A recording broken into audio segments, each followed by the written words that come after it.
سمجھدار انسان وہ ہے جو ضروریات زندگی کی تکمیل میں اس طرح لگتا ہے کہ مقصد زندگی نظر انداز نہیں ہوتا۔ سمجھ میں آئی بات؟ بہت سادہ سے لفظوں میں کہنے کی کوشش کر رہا ہوں۔ اور بڑا ناسمجھ انسان وہ ہے کہ جو ضروریات زندگی میں کمانے میں اس طرح لگتا ہے کہ زندگی کا مقصد نظر انداز ہو جاتا ہے۔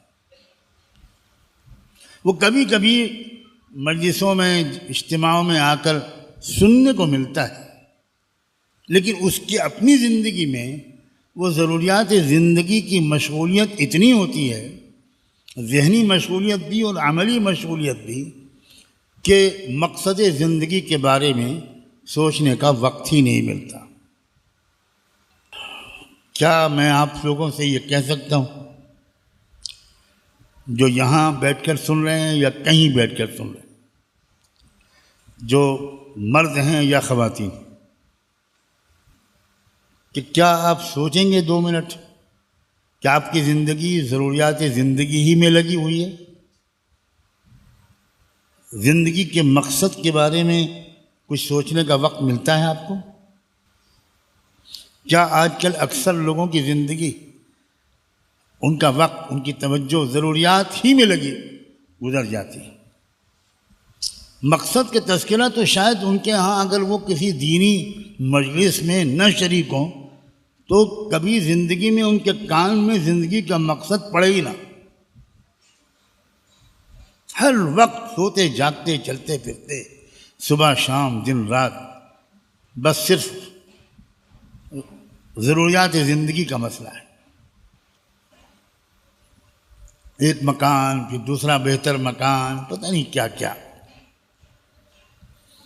بہت ناسمجھ ہے یہ انسان، بڑا ناقدرہ، بڑا ناقدرہ۔ اور اسلام اس سے راضی کبھی نہیں ہو سکتا، کبھی نہیں ہو سکتا۔ ایسے آدمی سے، ایسے مرد یا عورت سے جو مقصد زندگی کو بھلا کر ضروریات زندگی میں لگا ہوا۔ ضروریات زندگی میں لگنا کا مقصد ہی یہ ہونا چاہیے کہ میں مقصد زندگی میں لگ سکوں، بس۔ ضروریات زندگی میں اتنا لگنا جتنا زندگی کے مقصد میں مددگار ہو، یہ بہت بڑی عبادت ہے، بڑی نیکی۔ اور اتنا لگنا کہ مقصد زندگی بھول جائے آدمی، اس کا وقت ہی نہ ملے، یہ خطرناک ترین غلطی اور گناہ ہے۔ کلا بل تحبون العاجلہ وتذرون الآخرہ الہاکم التکاثر حتی زرتم المقابر۔ سب سے اعلیٰ درجے کا سمجھدار وہ شخص ہوتا ہے جو ضروریات زندگی کو بھی مقصد کے تابع کر لیتا ہے۔ کیا مطلب اس کا؟ جیسے ایک ضرورت ہے انسان کی نکاح، رشتہ نکاح۔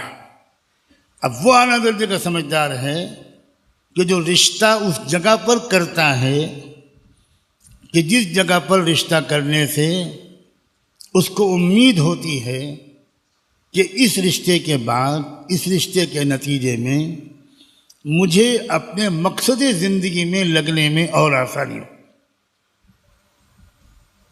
اب اس نے دنیا کو بھی دین کے تابع کر دیا، ضروریات زندگی کو مقصد کے تابع کر دیا۔ اللہ کے رسول نے سارے رشتے اسی مقصد کے تحت کیے۔ آدمی کاروبار کرتا ہے تو کاروبار میں بھی وہ کاروبار سوچتا ہے جو مقصد زندگی میں لگنے میں اس کا معاون ہو۔ جس میں کم مشغولیت میں کام چل جائے اور مقصد زندگی میں لگنے کے لیے وقت مل جائے۔ ہمارے وہ نوجوان اور وہ لوگ بہت خوش نصیب ہیں، کاش کہ ان کو اپنی خوش نصیبی کا پورا احساس بھی مستقل طور پر رہے، جن کی روزی روٹی کو اللہ نے مسجد اور مدرسے سے جوڑ دیا، بڑے قابل رشک وہ نوجوان علماء جو مدرسوں میں خدمت انجام دیتے ہیں کم تنخواہ پر، جو مسجدوں میں امامت اور خطابت کی خدمت انجام دیتے ہیں کم تنخواہ پر، جو مسجدوں میں مؤذن، مسجد و مدرسے کے خادم بہت خوش نصیب ہیں، اس لیے کہ اللہ نے ان کی ضروریات زندگی ایسی جگہ سے وابستہ کر دیں جو مقصد زندگی ہیں۔ اب ان کی ضروریات اور مقصد کے لیے الگ الگ مشغولیت کی ضرورت ہی نہیں رہی، ایک پنتھ دو کاج، آج کل کی اصطلاح میں 2 in 1، مسجد کی خدمت انجام دے رہے ہیں، مدرسے میں پڑھا رہے ہیں، مکتب میں پڑھا رہے ہیں، تو ضروریات زندگی بھی پوری ہو رہی ہیں اور مقصد زندگی تو ہو ہی رہا ہے۔ اگر ان کی نیت ٹھیک ہو تو یہی مشغولیت ان کے مقصد زندگی میں بھی شامل اور ضروریات زندگی کی بھی کوشش میں کا حصہ۔ چھوٹی چھوٹی تنخواہوں پر کام کرنے والے ہمارے مدرسوں مسجدوں میں کام کرنے والے ہمارے نوجوان عزیز علماء، ان کا دل چھوٹا نہیں ہونا چاہیے، ان کو اس بارے میں کوئی احساس نہیں ہونا چاہیے کہ ہم بہت معمولی ہیں، بہت معاشرہ ہماری قدر نہیں کرتا۔ عزیزوں، جو قدر نہیں کرتے وہ نادان ہیں، نادانوں کی قدر کرنے کی تمنا ہی دل سے نکال دو، بالکل دل سے نکال دو۔ تم تو اس پر راضی رہو کہ اللہ یہ میرا نصیب کہ میں مسجد و مدرسے کا خادم بن گیا، یا آپ نے اتنا بڑا احسان کیا ہے کہ اس سے بڑا کوئی اعزاز ہو ہی نہیں سکتا۔ دیکھنا تم کہ آسمان والا تمہاری کیسی عزت کرے گا۔ نادان عزت نہیں کرتے، یہ ان کی نادانی ہے۔ تو جن کی ضروریات زندگی ہی ایسے کام میں سے وابستہ ہو جائیں جو مشغولیتیں مقصد زندگی والی بھی ہیں، تو یہ تو اتنے شاندار احسان ہے اللہ کا۔ اور جہاں تک مجھے اندازہ یا اطلاع ہے، اتنے انحطاط اور بگاڑ کے باوجود جو برکت ہمارے مدرسوں اور مسجدوں کی خدمت گزاروں کی روزی میں ہے، وہ برکت دنیا میں کسی طبقے کی روزی میں نے تو نہیں دیکھی۔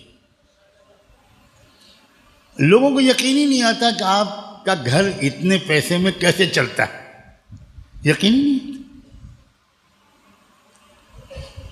اب مشکل یہ ہے کہ وہ انگریزی ہی سمجھتے ہیں، اور برکت کے لیے انگریزی میں کوئی لفظ ہی نہیں۔ سمجھو انگریزی پڑھنے والوں، اچھا اس برکت، اس زبان میں برکت کا لفظ اس لیے نہیں ہے کہ اس قوم اور اس کی آمدنی، اس کے وقت اور اس تہذیب میں ہی برکت نہیں، تو اس زبان میں کیسے آئی؟ زبان کے الفاظ تو تجربوں کے بعد بنتے ہیں۔ جس قوم کو برکت کا تجربہ ہی نہیں ہوا تو اس کے لیے کوئی لفظ ہی نہیں ملے گا۔ اب ہمارے کم سمجھ کم عمر لوگ زیادہ خوش نصیب سمجھتے ہیں ان کو جو انجینئر، ڈاکٹر، ماشاءاللہ۔ شیخ الاسلام ابن تیمیہ رحمۃ اللہ علیہ کہا کرتے تھے، فقیرانہ زندگی گزارتے تھے ابن تیمیہ، کہتے تھے واللہ لو علم الملوک ما عندنا لقاتلونا بالسیوف، کہتے تھے اگر بادشاہوں کو پتہ لگ جائے کہ ہم فقیروں کے پاس کیا دولت ہے تو وہ تلوار استعمال کر کے ہم سے جنگ کر کے ہم سے وہ دولت چھیننے کی کوشش کریں۔ میں اپنے نوجوان طلبہ کو سمجھا رہا ہوں، خبردار دنیا کی طرف نگاہ اٹھا کر مت دیکھنا۔ لا تمدن عینیک الی ما متعنا به ازواجا منہم زہرۃ الحیات الدنیا، یہ اللہ نے کس سے کہا ہے؟ سید الانبیاء رحمت دو عالم صلی اللہ علیہ وآلہ وسلم سے اللہ نے کہا آنکھ اٹھا کر مت دیکھنا میرے پیارے محمد، ان دنیا داروں کو ہم نے جو دنیا کی کچھ چیزیں دے دی ہیں ان کی طرف آنکھ اٹھا کے مت دیکھنا۔ کون جانتا ہے ان کے زمانے کے مالداروں کے نام اور اس فقیرانہ زندگی گزارنے والے نبی رحمت کے نام پر دنیا قربان، جن کے گھر میں نہ سونا تھا نہ چاندی تھی، نہ بینک بیلنس تھا، نہ سواریاں تھیں، نہ فلیٹ تھا، نہ بلڈنگ تھی، نہ ولا تھا، نہ کچھ نہیں تھا، پھٹا پرانا تکیا، ٹوٹا پھوٹا بستر، ادھار لیے کر جلنے والا چراغ جس میں تیل بھی ادھار سے لیا ہوا جل رہا تھا۔ مگر کیا ان سے بڑھ کر معزز انسان اس آسمان کے نیچے پیدا ہوا؟ عزت کا تعلق پیسوں سے نہیں ہے، ہرگز نہیں ہے، عزت کا تعلق تقوی سے ہے۔ ان اکرمکم عند اللہ اتقاکم، اللہ ہم کو تقوی والی عزت عطا فرما، تقوی نصیب فرما اور ضروریات زندگی کو ہمارے اوپر غالب نہ ہونے دے۔ جو انسان یہ سمجھ جاتا ہے وہ اپنے بچوں کو تعلیم بھی وہ دیتا ہے جس تعلیم کے ذریعے بچے مقصد زندگی میں لگیں، ضروریات زندگی کی بہت زیادہ فکر نہ کریں۔ میں اپنے مدرسے کے بچوں سے خاص طور پر یہ بات وقتاً فوقتاً کہتا رہتا ہوں، آج پھر کہتا ہوں۔ آج تو کچھ بچوں کو لینے کے لیے ان کے پیرنٹس بھی آئے ہوئے ہوں گے، خدا کرے وہ بھی سنیں، اس لیے کہ آج ہمارے بچوں کی ششماہی امتحان کے بعد کی چھٹی ہو رہی ہے۔ ہمارے بچے چونکہ یہ تعلیم بھی پڑھ رہے ہیں اور وہ تعلیم بھی پڑھ رہے ہیں، کہیں ہمارے بچوں میں سے کسی کے ذہن میں یہ نہ آئے، اور مجھے خطرہ ہے کہ آ رہا ہے، اور میں مسلسل اس خطرے سے مضطرب رہتا ہوں۔ کہیں بچوں کے ذہن میں یہ نہ آئے کہ اچھا ہوا اس مدرسے میں پڑھ رہے تو اصل میں یہاں کیا ہوگا، 12واں پاس کریں گے، پھر یہ کریں گے، پھر وہ کریں گے، پھر ڈاکٹر بنیں گے، خوب پیسہ کمائیں گے۔ تم قیامت کے دن میں تمہارا گریبان پکڑوں گا، گواہ رہنا، اور میں اللہ سے کہوں گا کہ اللہ ہم نے یہ مدرسہ اس لیے نہیں قائم کیا تھا۔ اگر ہمارے مدرسے کے بچے بھی مدرسے کی خدمت، مدرسے میں پڑھانا، مسجد میں امامت و خطابت، دینی تعلیم، اگر اس کو حقیر سمجھنے لگے تو اس سے بڑی ناکامی ہماری کوئی نہیں ہے۔ میں تمہاری ناکامی نہیں کہتا، اپنی ناکامی کہتا، ہم تم کو سمجھا ہی نہیں پائے۔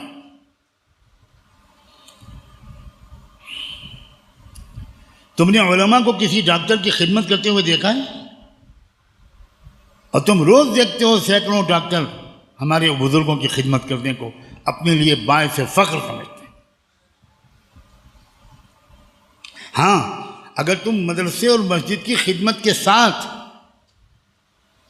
اگر تم بخاری اور مسلم اور قرآن تفسیر اور حدیث پڑھانے کے ساتھ، اگر مسجد کی امامت اور خطابت کے ساتھ، اگر تم ایک وقت میں کلینک بھی چلاؤ ڈاکٹر کا، یہ بہت اچھی بات ہے۔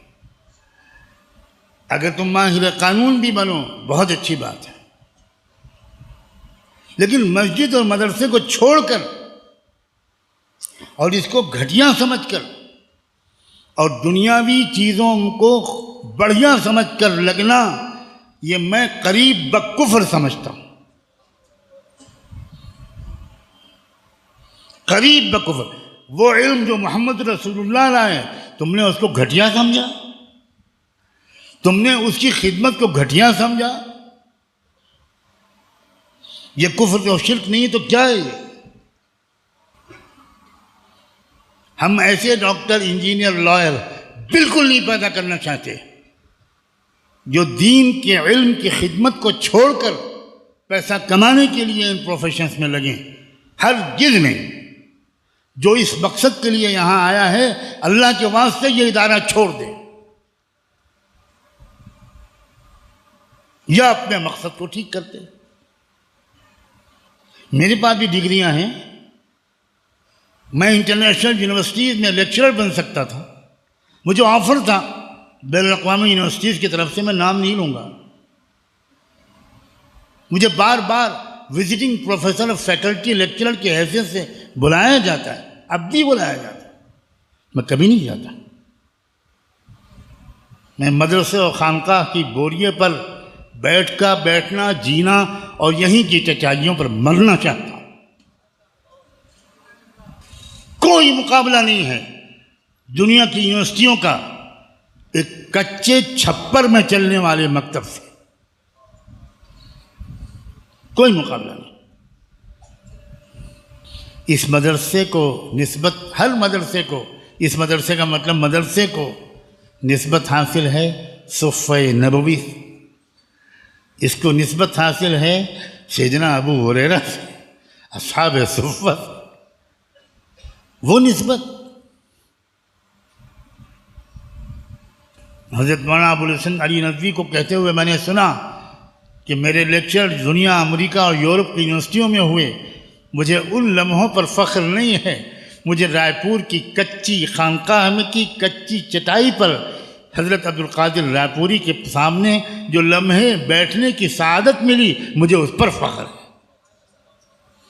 یہ ہیں دنیا کو پہچاننے والے لوگ، یہ ہیں دنیا کو تہذیب سکھانے والے لوگ، یہ ہیں وہ لوگ جنہوں نے مقصد زندگی کو سمجھا، عبودیت والی زندگی کو سمجھنا، پریکٹیکلی اپنانا اور دنیا کے لوگوں تک اس کو پیش کرنا۔